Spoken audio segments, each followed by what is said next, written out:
everybody, my name is Player Negative, and today we are doing a tier list of who is the best or worst video game side characters. We're picking characters that are either considered losers or are lovably good despite being bad at what they do.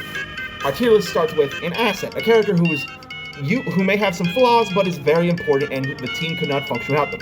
The viable, where they're good but they're not essential.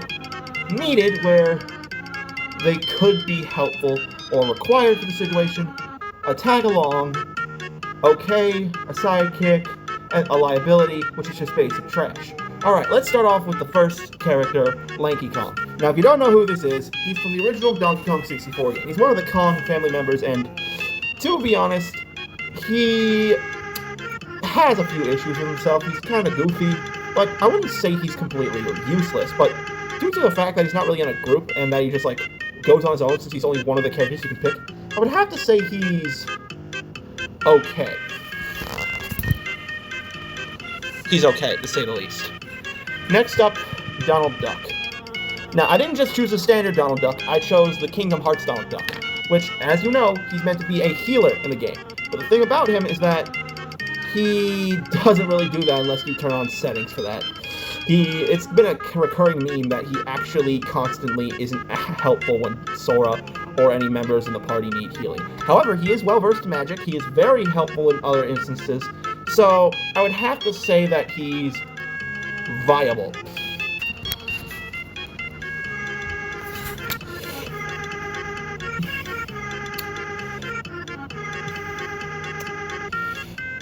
Diddy Kong. What would I say about my little buddy? Okay, good as crap. He's trying to do that weird TV show where Donkey Kong could talk and talk about trying to do his voice. Overall, Donkey Kong is really well needed with Diddy Kong. The dynamic duo works really well with the two. I mean, in terms of team moves in Donkey Kong Country games, and the fact that, to be honest, he is a little bit more intelligent in most of the games. He's pretty good. I would say but there are times where Donkey Kong really doesn't need him, so I would kind of put him on the same tier as Donald. Alright. Now we gotta deal with someone who needs to be in the bottom space, because as much as I would love to put everyone on the top, there's always some idiot who needs to be on the bottom. And who bears the title better than Miles from Metroid Prime 4? Look, we're not gonna act like he was actually helpful. Even IGN knew he was a pain in the butt. He doesn't deserve anything other than being on the bottom where he belongs. So, yeah. Next up on the list,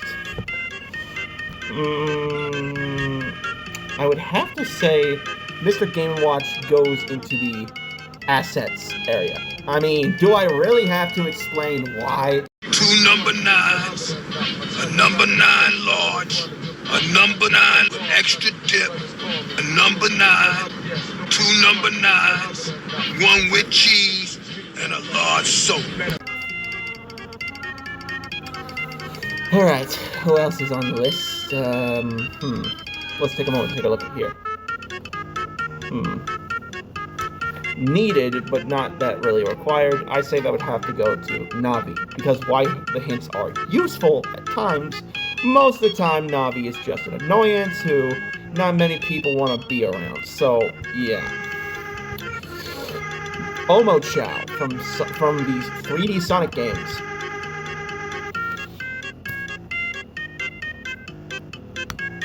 I don't think I have to explain myself on that topic.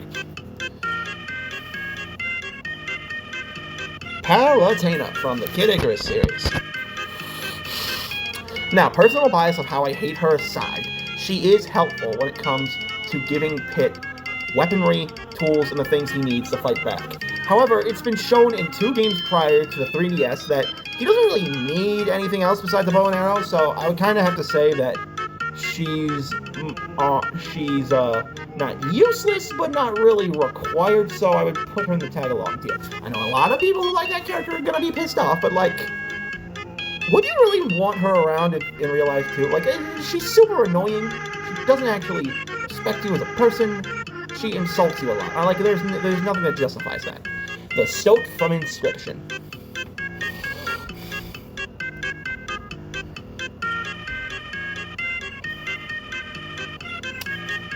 They're okay at times.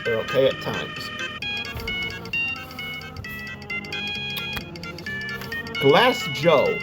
You know him, you love him, you've been beating him up since 1960 on the NES.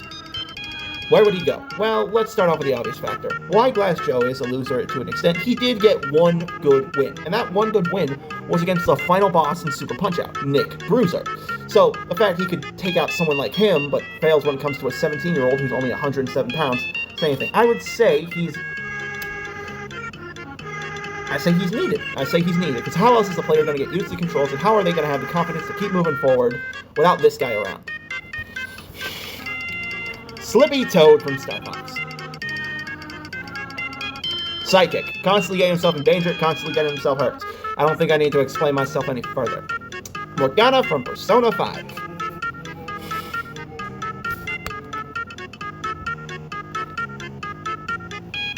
Again, super useful, the reason half the characters aren't dead, and was the main healer for most of the game. I don't think I have to defend myself when it comes to that. I don't care how annoying he is. That was a default by the game developers to add that mechanic in, not the character writing. Chip from Sonic Unleashed. Do I really have to say anything about him? He's friendly, he's funny, a little bit annoying when it comes down to his voice, but I mean, how else is Dark Gaia gonna die at the final battle? I mean, Sonic couldn't take care of it even in his super form, so turning to that giant kaiju-like being made sense. Lucas from Earthbound. Again, he saved the world after resetting reality, was still able to fight back despite the trauma of half his family dying, and took on a cult. And this kid's like 12. Not to mention, he dealt with a little bit more stress than Ness did, because Ness dealt with, like, warped things. He didn't deal with, like, supernatural hybrid monsters that just randomly attack you. So, I would say he's on a good par. Alright, Candace Flynn.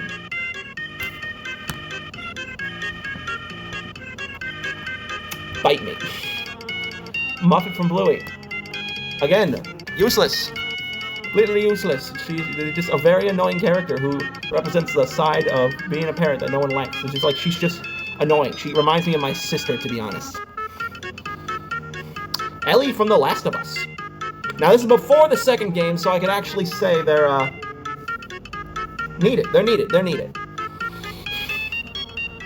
Noelle Holiday. I have not finished Deltarune Chapter 2 yet, but I do know about the Snow Grey route, so I would have to say in terms of power level, yes. In terms of personality, no. Honestly, no. I do not care for them in terms of personality, but in terms of power level, they are useful, so I'm going to put them in the needed category. And finally, Waluigi. Let's start with the first obvious factor. He's an engineer. He is able to move incredibly well in terms of athletics and in terms of dance moves. He has been the most requested character for Smash, and he's become what people like to dub a meme guy.